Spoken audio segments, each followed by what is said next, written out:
Hi friends, అందరికీ నమస్కారం అండి. తెలంగాణ రాష్ట్ర వ్యాప్తంగా ఉన్నటువంటి ఆసరా పెన్షన్ లబ్ధాలకు సంబంధించి ప్రభుత్వం నుంచి ఇప్పుడు ఇంపార్టెంట్ ఫ్లాష్ అప్డేట్ రావడం జరిగిందండి. చాలా మంది ఎదురు చూస్తున్నట్లుగానే కొత్త పెన్షన్లు ఎప్పటి నుంచి ఇవ్వబోతున్నారు, అదేవిధంగా ఇప్పుడున్నటువంటి పాత పెన్షన్లు పెంపు అనేది ఉంటుందా ఉండదా, తెలంగాణ రాష్ట్ర వ్యాప్తంగా ప్రభుత్వం నుంచి ఇక ఈ జిల్లాలకు సంబంధించి బడ్జెట్ అనేది రిలీజ్ కావడం జరిగింది అనమాట. సో ఆ వివరాలు ఏంటనేది కూడా వీడియోలో తెలుసుకుందామండి. చిన్న అప్డేట్ అయితే వచ్చిందనమాట. అది చూసిన తర్వాత ఆసరా పెన్షన్ వివరాల గురించి అయితే తెలుసుకుందామండి. సో అప్డేట్ ఏంటంటే, సో ముఖ్యంగా చూసుకున్నట్లయితే గత బీఆర్ఎస్ ప్రభుత్వ హయాంలో నిర్మించిన లబ్ధిదారులకు కేటాయించకుండా వదిలేసిన డబుల్ బెడ్రూమ్, అంటే ఇప్పుడు ఇందిరమ్మ ఇండ్లు అప్పుడు ఏదైతే డబుల్ బెడ్రూమ్ అయితే ఇవ్వడం జరిగింది కదా.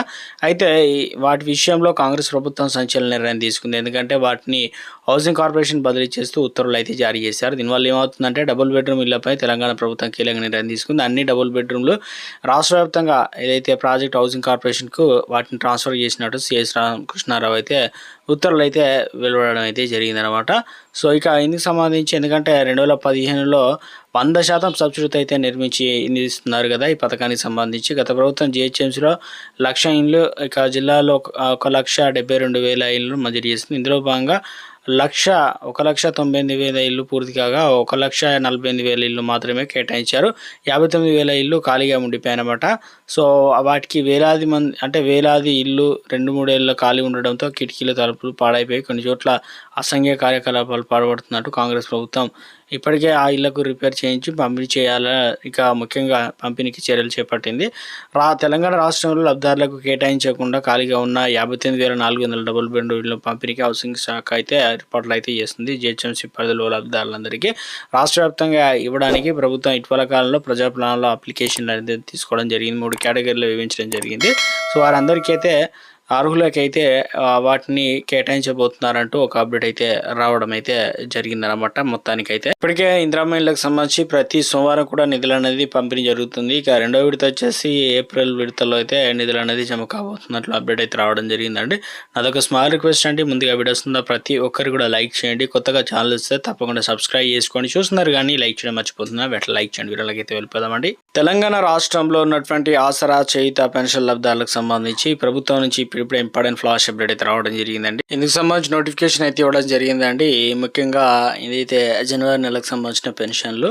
సో ఇక ఇందుకు సంబంధించి ఇందు మూలంగా చేయుత ఆసరా పెన్షన్ లబ్ధాలకు ముఖ్యంగా తెలియజేయనిది ఏమనగా, వివిధ రకాల చేయుత పెన్షన్లు అనగా వృద్ధాప్య, వితంతు, వికలాంగులకు, చేనేత, కల్లుగీత మరియు ఒంటరి మహిళా పెన్షన్లకు సంబంధించి సో తెలంగాణ రాష్ట్ర వ్యాప్తంగా 30/1/2026 నుంచి సో ఇక వచ్చే నెల మనకు ఫిబ్రవరి 10 తారీఖు వరకు అయితే తీసుకోవచ్చు అని చెప్పేసి నల్గొండ జిల్లాకు సంబంధించి మూలంగా పింఛన్లు గమనించి పింఛన్లు పొందవలసి అని చెప్పేసి పింఛన్దారులు ప్రభుత్వం వారు ప్రవేశపెట్టే ముఖ గుర్తింపు సాఫ్ట్వేర్ ద్వారా పింఛన్లు అనేది పొందవలసి అని చెప్పేసి పింఛన్ల మొత్తం కూడా నేరుగా సంబంధిత పోస్టల్ శాఖ వద్ద నుండి పొందవాలని చెప్పేసి మధ్య దళారులు ఎవరు కూడా నమ్మొద్దు. పింఛను పొందడానికి ఎటువంటి సొమ్ము చెల్లించిన అవసరం లేదని కూడా, పింఛను మొత్తం సొమ్ము 16 రూపాయలు అడిగి మరీ తీసుకోవాలని చెప్పేసి డిఆర్డీఓ అయితే తెలియడం జరిగిందనమాట. ముందుగా ఈ జిల్లాలకైతే ఇవ్వడం జరుగుతుందన్నమాట. ఇప్పటికే కొన్ని జిల్లాలకు ఆల్రెడీ ప్రారంభం కావడం జరిగింది. ఇక నిర్మల్, అంటే నాగర్ కర్నూలు జిల్లాలతో పాటు వరంగల్ జిల్లాలకైతే ఇవ్వడం జరిగింది. ములుగు, హన్మకొండ, సిద్దిపేట, మెదక్, మేడ్చల్, యాదాద్రి, భువనగిరి, మహబూబ్ నగర్, అదేవిధంగా ఖమ్మం, సూర్యాపేట, నల్గొండ, రంగారెడ్డి, వికారాబాద్, మహబూబ్ నగర్, నారాయణపేట జిల్లాలకైతే అందిస్తున్నారనమాట. రేపు కొన్ని జిల్లాలకైతే ఇస్తారనమాట. మొత్తానికైతే తెలంగాణ రాష్ట్ర వ్యాప్తంగా పెన్షన్లు అనేది అందిస్తున్నారు కాబట్టి ఒక జిల్లాలకు సంబంధించి ప్రతి నెల కూడా ఒక జిల్లాకు ముందుకి తర్వాత మిగతా జిల్లాలకు ఇక బడ్జెట్ బట్టి రిలీజ్ చేస్తున్నారు కాబట్టి ఒకసారి తెలుసుకునే ప్రయత్నం చేయండి. మీ జిల్లాకి ఇస్తున్నారా లేదా అనేది ఫోన్ చేసి డబ్బులు తీసుకొచ్చి ఇస్తేనే మీకు అదైతే ఇస్తారు కాబట్టి ఒకసారి లేదంటే ఫోన్ చేసి అనేది వివరాలు తెలుసుకోండి. తీసుకున్న వారు హ్యాపీ. కొంతమంది బ్యాంక్ అకౌంట్లో కూడా ట్రాన్స్ఫర్ అయితే అవుతున్నాయి అనమాట. ఇది ప్రస్తుతం ఉన్నటువంటి ఆసరా పెన్షన్లు సంబంధించి 2016 రూపాయలు, 4,010 రూపాయలు అయితే అందిస్తున్నారు అనమాట.